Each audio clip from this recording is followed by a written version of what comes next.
Assalamualaikum warahmatullahi wabarakatuh. Perkenalkan, nama saya Arik Musaid dari kelompok 8 IKTC. Di sini saya pada praktikum kedua ini saya akan menerangkan mengenai pengambilan darah, nekropsi dan vaksinasi.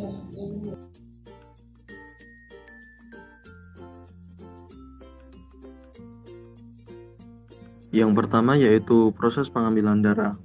Adapun alat dan bahan yang digunakan untuk pengambilan darah yaitu ada alkohol, kapas, dan jarum suntik. Pengambilan darah dilakukan di bawah sayap karena pada lokasi tersebut pembuluh darah dapat terlihat dengan jelas. Langkah-langkah untuk pengambilan darah yaitu basahi kapas dengan menggunakan alkohol dan tusuk bagian pembuluh darah, kemudian ambil sampel darah.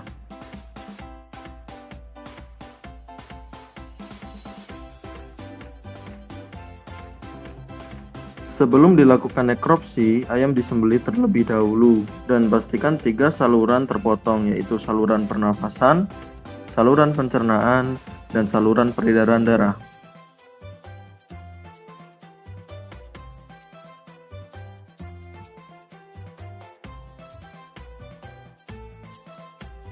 Selanjutnya dilakukan nekropsi. Yang pertama yaitu melakukan pemeriksaan rongga hidung. Di dalam rongga hidung tidak terdapat lendir dan gumpalan seperti keju. Hal ini menandakan ayam normal. Kelopak mata pada ayam terlihat putih. Hal ini menunjukkan kadar amoniak pada kandang baik. Karena apabila amoniak pada kandang terlalu tinggi, maka kelopak mata pada ayam akan terlihat merah.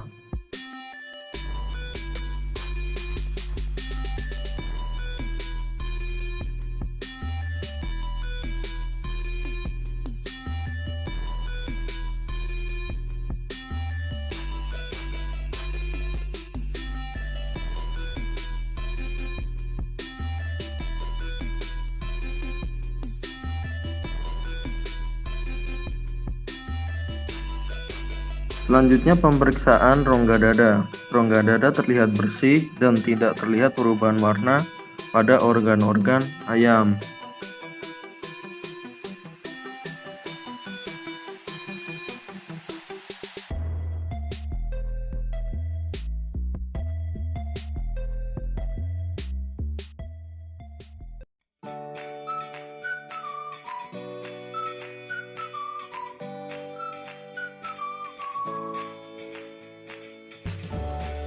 Kemudian kita mengeluarkan organ pencernaan pada ayam.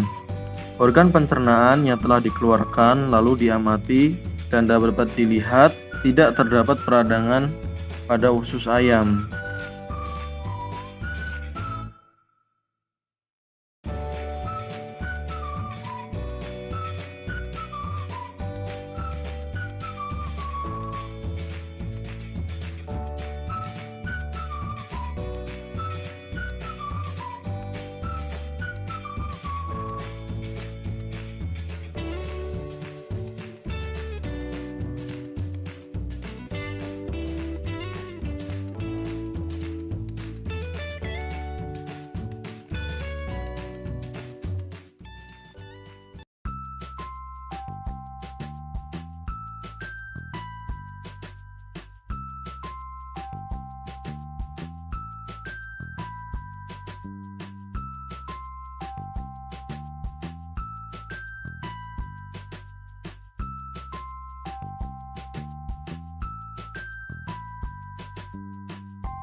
Setelah mengamati bagian luar, selanjutnya melakukan pengamatan bagian dalam organ pencernaan dengan cara membelah profretniculus, gizzard, dan usus.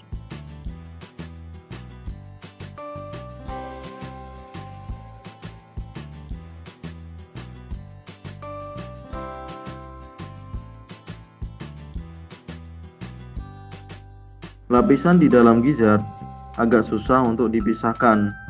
Hal ini menunjukkan bahwa ayam dalam kondisi normal.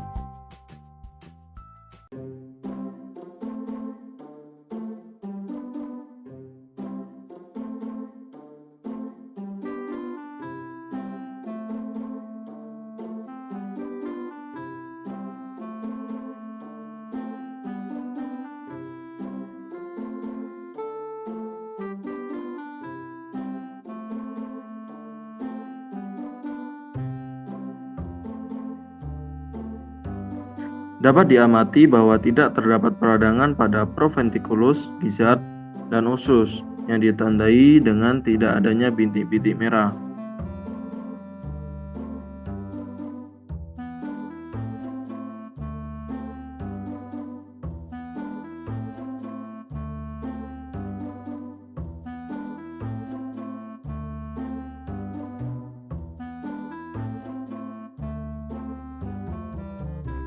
Selanjutnya mengamati organ sistem kekebalan tubuh pada ayam, yaitu bursa Fabricius. Dapat dilihat bursa Fabricius tidak mengalami perubahan warna dan tidak terdapat bintik-bintik merah, sehingga dapat disimpulkan ayam dalam keadaan sehat.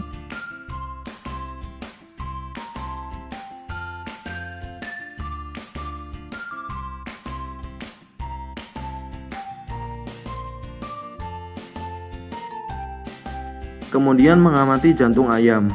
Tidak terlihat bintik-bintik merah pada jantung ayam dan tidak terlihat air pada selaput jantung. Hal ini menunjukkan jantung ayam dalam kondisi sehat.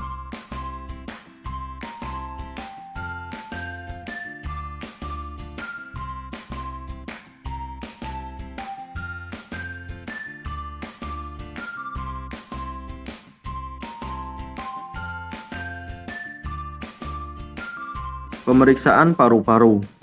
Tidak terlihat bintik-bintik merah pada bronkus dan paru-paru. Hal ini menunjukkan tidak terjadi peradangan pada paru-paru.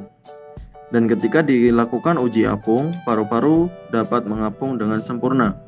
Hal ini menunjukkan paru-paru dalam keadaan normal.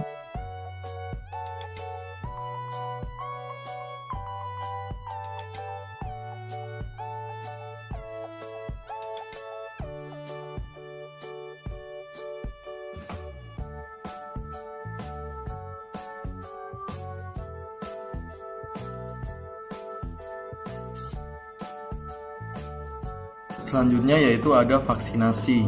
Vaksinasi merupakan upaya pencegahan penyakit yang dilakukan dengan cara memasukkan bibit penyakit maupun agen yang telah dilemahkan maupun dimatikan ke dalam tubuh ternak.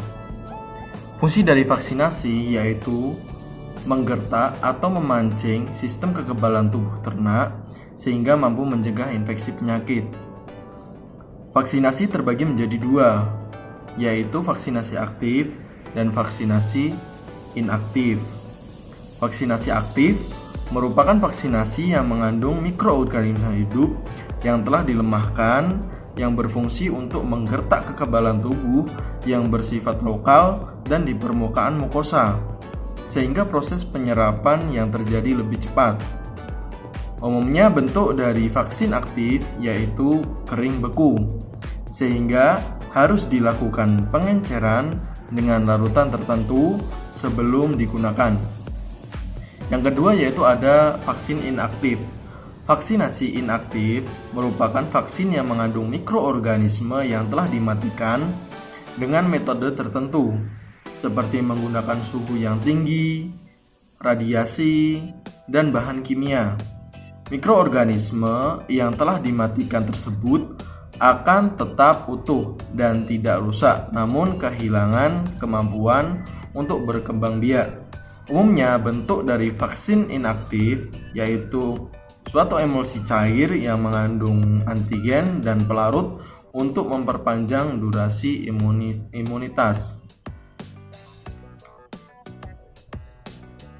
Terdapat dua metode dalam pemberian vaksin, yaitu metode pemberian vaksin aktif dan metode pemberian vaksin inaktif.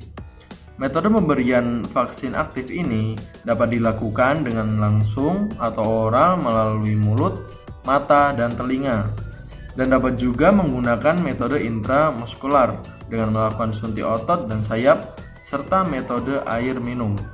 Selanjutnya metode pemberian vaksin inaktif yaitu dapat dilakukan dengan cara injeksi. Sekian dari saya, kurang lebihnya mohon maaf. Wassalamualaikum warahmatullahi wabarakatuh.